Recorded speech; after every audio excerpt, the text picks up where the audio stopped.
was me, that is Alex, and my three Drews, that is Pete, Georgie, and Dim. And we sat in the Corova milk bar trying to make up our Zoodogs what to do with the evening. The Corova milk bar sold Milk Plus, which is what we were drinking. This would sharpen you up and make you ready for a bit of the old ultra-violence. Day, brothers, and I had truly done my best morning and afternoon to play it their way and sit like a horror show cooperative Malchik in the chair of torture while they flashed nasty bits of ultra-violence on the screen. Though not on the soundtrack, my brothers, the only sound being music. These eyes will deceive you. They will destroy you. They will take from you your innocence, your pride, and eventually your soul.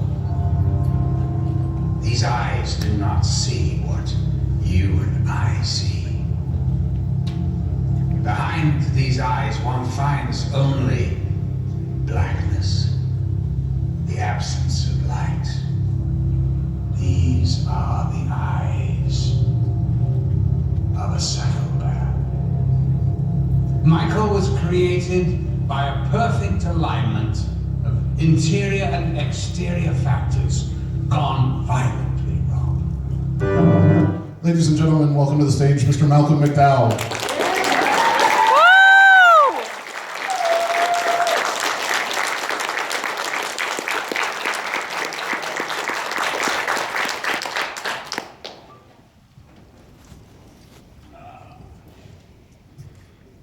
How's it going? Good, sir. Thanks for joining us. Is this on? Little blue button. Do we need it? I'm that big. I've played bigger business than this. So we'll start off with something kind of easy. When did you first learn that you were interested in going in front of the screen and being an actor? I thought he was talking without his mouth. It's a trick we did. Wow, that's good. Yeah, what was the question? When did you first realize you wanted to be in front of the screen, in front of the camera? When did you realize you wanted to become an actor? Is that 3 questions or is it a trick question? It's a trick question. Okay. Well, I was an 11-year-old schoolboy, and I was in church with the whole school were in church, and we were singing the hymns. And because as an 11-year-old schoolboy, I was fairly bored with the scriptures. So the only thing that really interested me was belting out a good tune, which happened to be hymns, and I've always been fond of hymns. And the headmaster, who was a big theater man, was standing behind me. I didn't really know this, and so he cast me in a musical at the school. And from that moment on, I think I decided that I wanted to be an actor. So I think from the age of 11, I kind of knew sort of where my career might go if all else failed. Gotcha. So there you go. Some of your most well-known early works, Clockwork Orange, Caligula, were highly publicized for both their shocking content and heavy censorship. Were you outwardly looking for roles that really shook up the system? Well, one doesn't look for a role to be censored. No, by the way, you've left off that list the best one of all, which is called If. If and Oh Lucky Man are the 2 best films. They're way better than Clockwork Orange. Obviously, there are intelligent people here in the Midwest. Thank you for that. But actually, the truth is, if you see the work of Lindsay Anderson, the work that I did with him, they're really groundbreaking movies of the time. And Kubrick saw If, cast me, and I just went to meet him. He gave me a copy of the book. And, but this is not the question you asked me. I just answer any old question that I like, really. But did I? No, I didn't go looking for these parts. They found me.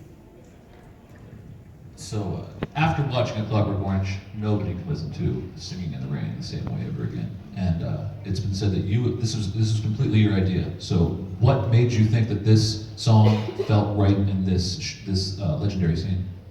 Well, it's true that I came up with the idea of this, but it wasn't like I'm a genius or something. And, you know, the point was that we were looking for some way to do this scene of a rape and a beating of the writer, this intellectual. And, you know, we were, I think, 6 weeks into the making of the movie, which, by the way, went on for like 8 months or something, for shooting.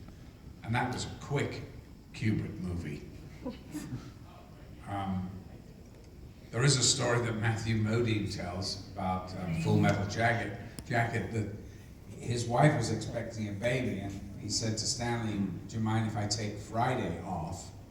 And he goes, "Well, gee, Matthew, why?" He goes, "Well, it's my first child, you know." And he goes, "Well, can you postpone it to Monday?" He goes, "No, Stanley, you know, no, they can't. They can't postpone it.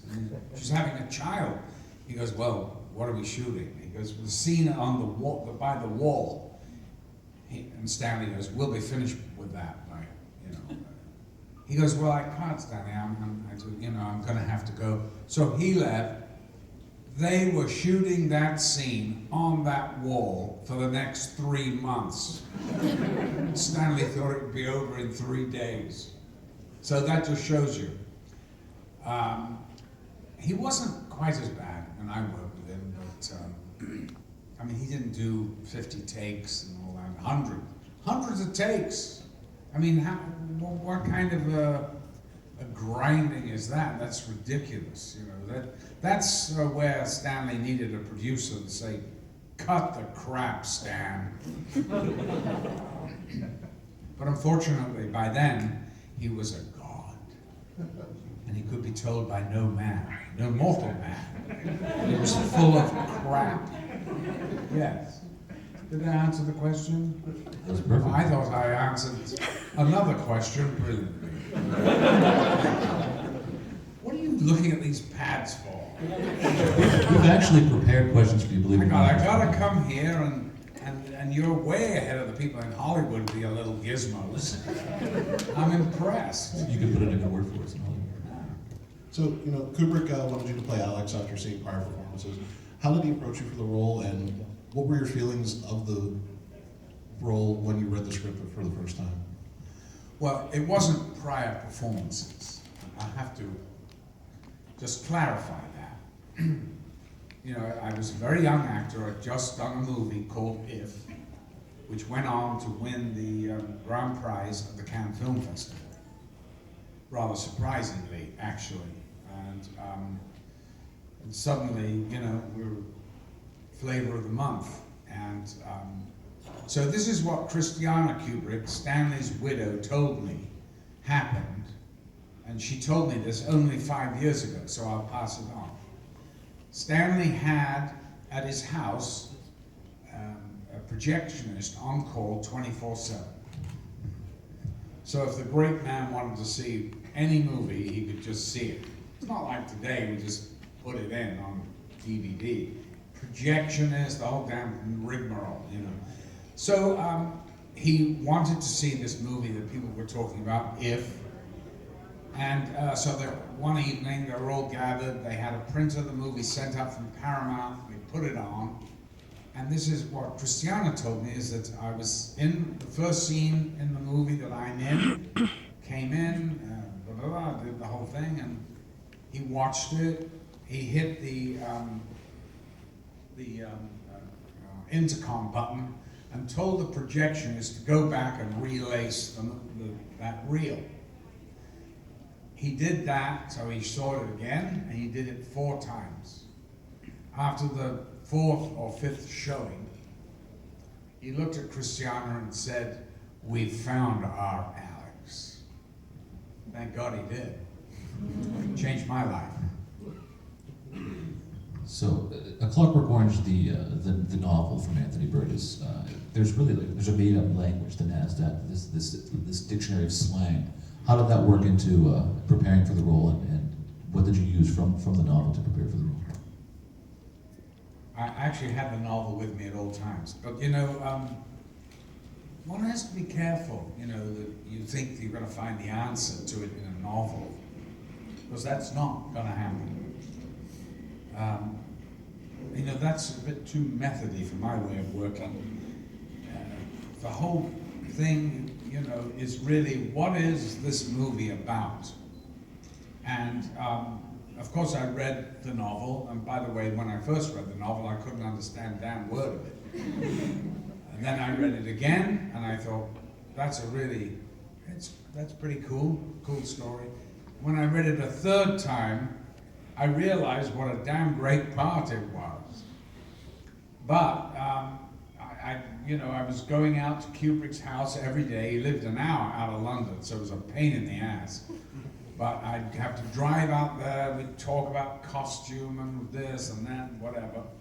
And so I asked him one day when I was out there, what he thought the character, was. And he just looked at me and he goes, gee, Malc, that's why I hired you. So that was as far as I was going to get with any direction from the director, right?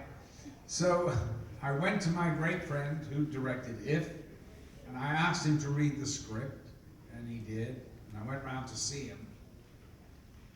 And the first thing he said was, thank God I don't have to shoot this movie. I went, oh, Jesus. I said, look, Lindsay, it's not your kind of material. Can you help me? I mean, what? Just give me something.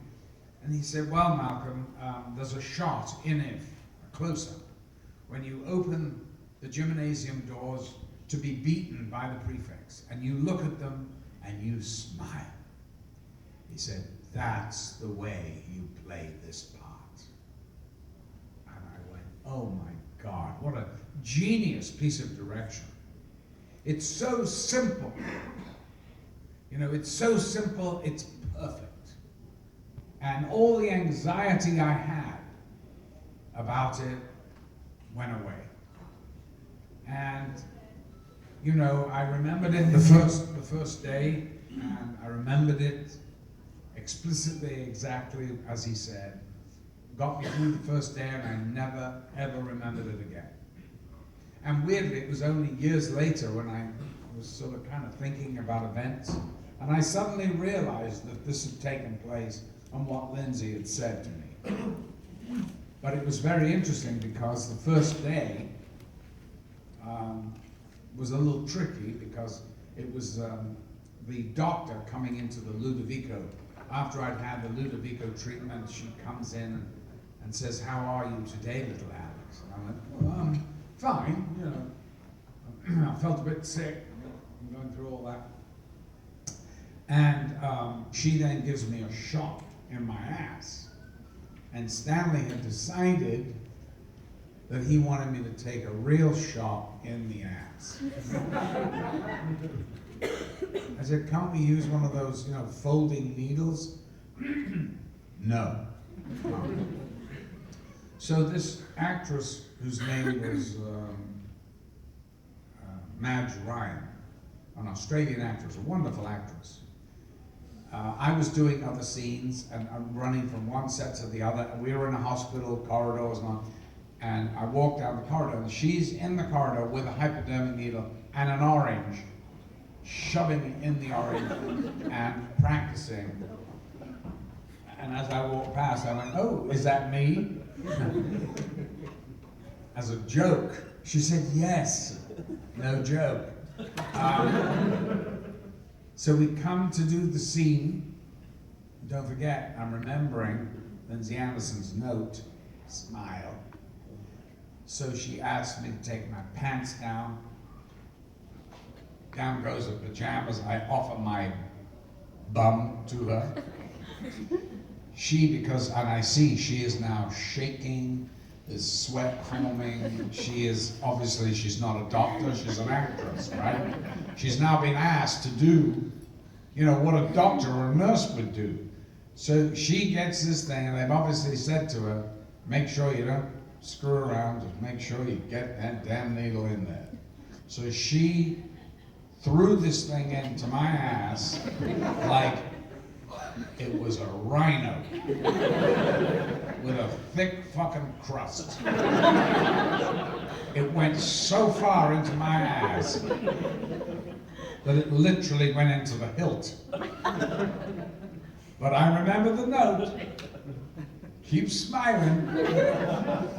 Now also, she was told by the doctor just to let it was purified water, just to let it in very slowly, otherwise a huge welt will appear. Because she was so nervous, shh. Remember the note. Smiling until, that was the end of that. And I had a huge welt on my ass, just like bubble. And so it took a couple of hours for it to go down. And then, of course, he used the retractable needle. There you are. I smiled as long as I could. One of the moral dilemmas about the film is about the government coming in and developing this technique and using it to take someone's free will away. And when the movie's released, the government comes in and tells you what people can watch on the film. Do you think that this irony is lent to the longevity of the film?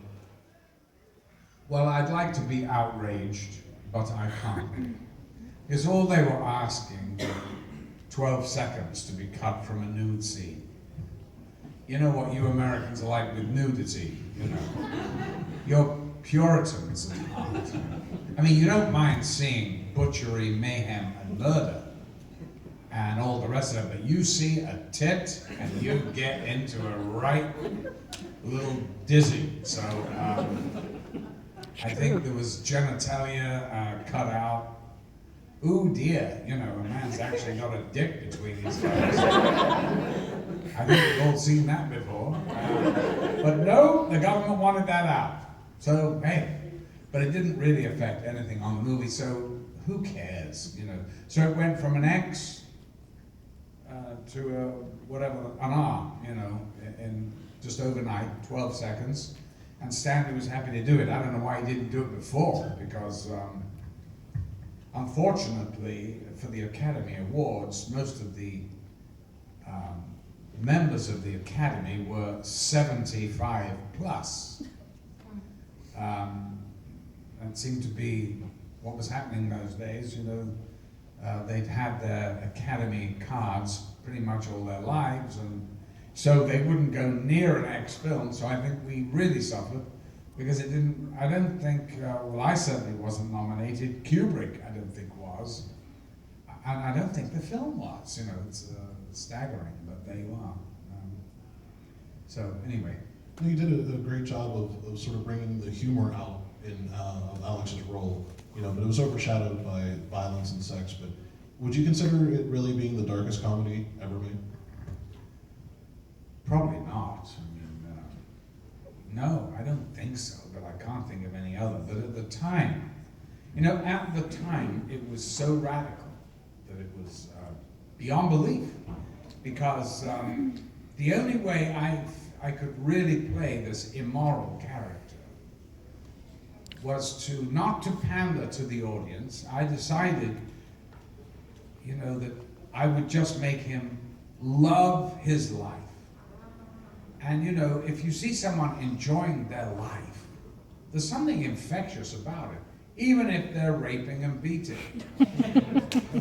And that's why I suddenly thought of Singing in the Rain, because it's Gene Kelly's fault. They gave us Singing in the Rain, and that was the propaganda from Hollywood for Euphoria.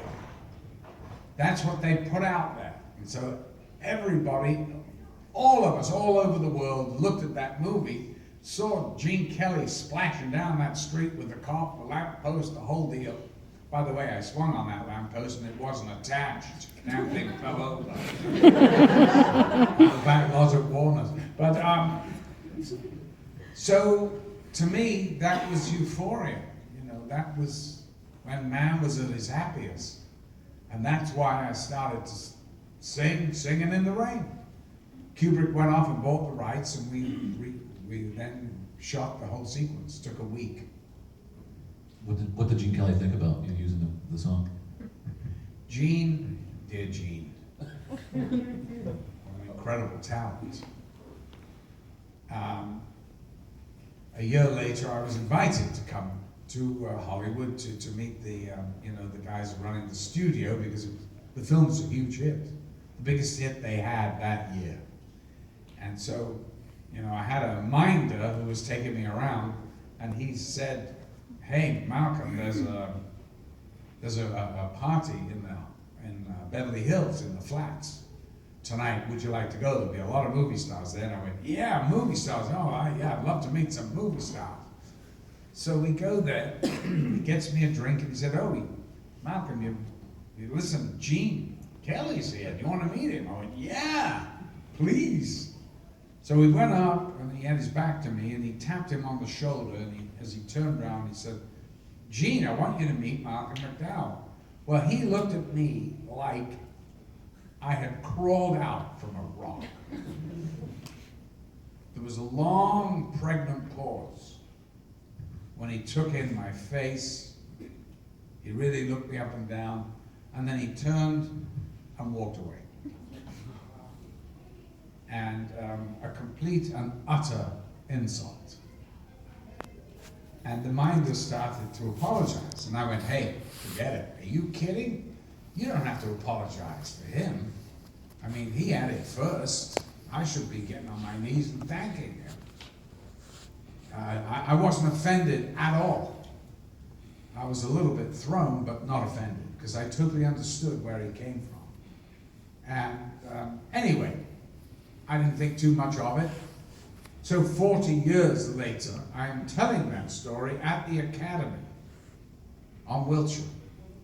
And afterwards, I was getting ready to go home, and some lady comes up to me and she said, "Malcolm, I'm Gene's widow." And she goes, "He wasn't pissed with you. He was pissed with Stanley." And I said, "Well, why was that?" She goes, "Well, he never paid him." So I thought, well, that's our Stanley.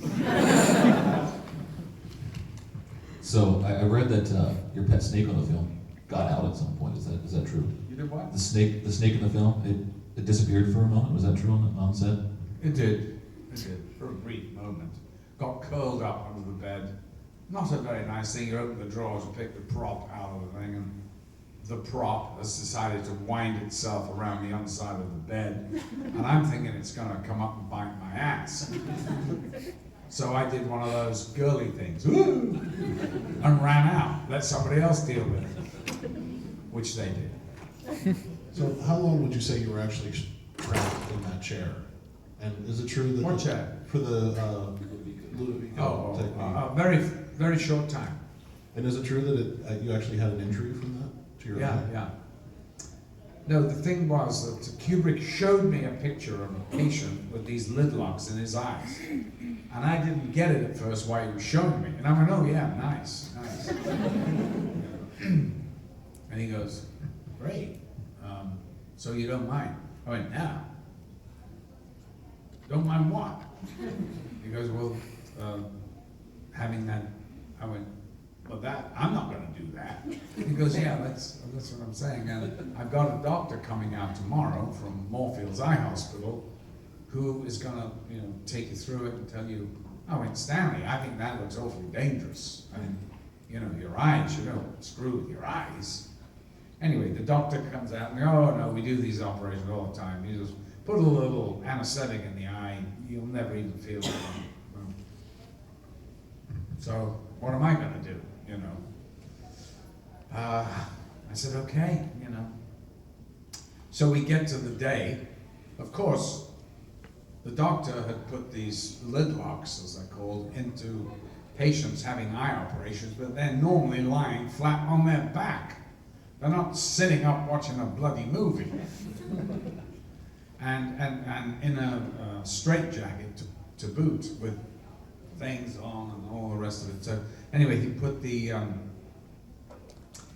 anesthetic in my eye, he put the lid locks in there, and you know, he said, look, I have to put these drops, artificial teardrops in your eyes every 14 seconds because you don't want the cornea drying up. And I go, why is that, Doc? And he goes, well, you'll lose your sight. I went, oh, Jesus, okay, great. Well, so we're about to start shooting. Kubrick walks down and gives the damn doctor, who was a real doctor, a line of dialogue. So now he's obsessing on his damn line of dialogue, which was totally meaningless, instead of getting the fucking eye drops in my eyes every 14 seconds. And I'm counting. You know, I was counting the seconds going by, going, Doc, get it in. And he's going, what was your name again? But he only had to say, how's it going today, little Alex? And I went, Alex, who cares? Just get the damn drops in. Anyway, we did it. Kubrick sees of course, the anesthetic wore off, you know, eventually it wore off. These things, by the way, would fall out, and I didn't feel it. It was just scraping down my corneas. And, you know, driving home that night, I came into my street and there was a pothole. And the pain was like an open razor blade being ripped down my body. It was you don't want to scratch a cornea, and it was a nightmare. And luckily, you know, I managed to call my doctor, and he just lived around the corner, and he rushed around with his bag, and he gave me a shot of morphine. But thank God, because I've never felt pain like that. It was horrible. But you know, the eye, it heals itself very fast, and by the next day, I had no pain at all. So, but I just scratchy stuff. But then, of course, I go in, and Kubrick says, "Oh, you know, I've seen the dailies. It looks great, but I need a close-up." And I looked around. I went, "See my stand-in, John? He's got blue eyes. Why don't you do a close-up on his eye? Let somebody else have a good time with that." He said, "Mark, no, I can't. You know, I've got to be you." So and he was badgering me all the time. So I just said, "Look, Stan, I'll do it at the end of the movie. I'm not doing it now." And of course, when the end of the movie finally came, I didn't think it would ever come to an end, because Kubrick's movies never do. But of course, eventually, there it was. The next day was the last day, and he goes, "Are you ready for the lid locks?" I thought he'd forgotten. I went, "Oh God!" And I can tell that close-up. I look 80 years old because I know what's coming. Now, you said that Stanley was a little more relaxed, a little less obsessive in this film, but the scene when you release and you find your old troops and they're drowning you, how did that go, and how many times did you have to take that? We couldn't do that too many times, actually. I think it just took the morning, you know, which for Kubrick was very fast. You know, what they did was, it was so cold, because it was shot in November or something, in the winter in England, damp, cold, horrible. They dumped my head in this tank and hold it down, but in the tank they had an oxygen cylinder with a mouthpiece. Now, I don't know whether you've ever bulked for apples. It's a little similar, trying to find this damn thing so I could take some air. And we took a few takes before I even got the mouthpiece in my mouth. But once they were beating me, you know, it was there for 2 minutes, and it looks like I'm holding my breath. In fact, I'm not. But it was pretty effective. It was a good scene. So, you've done a lot of voice acting in your life. What is voice acting and narration, I should say. What is the most you've enjoyed portraying? Personal favorite of ours is President Eaton from Fallout 3. Isn't that funny? You should say that because I knocked that off in 2 hours. What? Yeah. Huge role in that game. I've never played the game, but I'm pleased that people love Fallout 3, in case you're interested. I was shocked at first when people kept coming up and saying, love Fallout 3, and I'm like, I wasn't in that. I didn't even know the name of the game. You know? I just went in, it was booked to do it, bang, but it was very well written, and I kind of had I had Ronnie Reagan in my mind, when I did it, so I was having kind of fun with it. I do love doing narrations and stuff because it's such a different character, and it lends so much. The first one I did was for the first real documentary they did about the Beatles called The Complete Beatles. And if you can ever find it online, you should get it. Because it's really, I watched it. I couldn't find it randomly. I met somebody on Mozart in the Jungle who knew the director. And I said, oh, will you ask him if he has a copy? Will he send me one? And he sent me one. And we watched it, a month or so ago for the first time, since the 70s. I guess 80s. It was 80s. Early 80s, which is when I did it. And it's a fantastic thing with John, the whole deal. So that's when I started doing them, and I really do enjoy them. And Clockwork Orange is a huge amount of voiceover. And that is the sort of soul of the character. It's kind of cool. You talked about doing the Beatles documentary. I read that, didn't you saw the Beatles when they were called the Silver Beatles just in some random pub in London, is that true? Not in some pub in London. The Beatles are from Liverpool. Liverpool, I apologize. It's okay, which is where I'm from. And I did stroll in some pub. This is the Cavern. I mean, that's a world famous place now of where the Fab Four, it's like talking about Beethoven, There they were. They were called the Silver Beatles. They'd just come back, as I found out later. I didn't know who the hell they were. But they were called the Silver Beatles then, and they'd just come back from Hamburg, and they were this really tight band, but they weren't singing any of their own songs. They were covers of Chuck Berry and all that, and Little Richard, and they were fantastic, really. And it wasn't till 18 months later I was selling coffee in my car driving around Yorkshire, and I had the BBC Live program on, and they were doing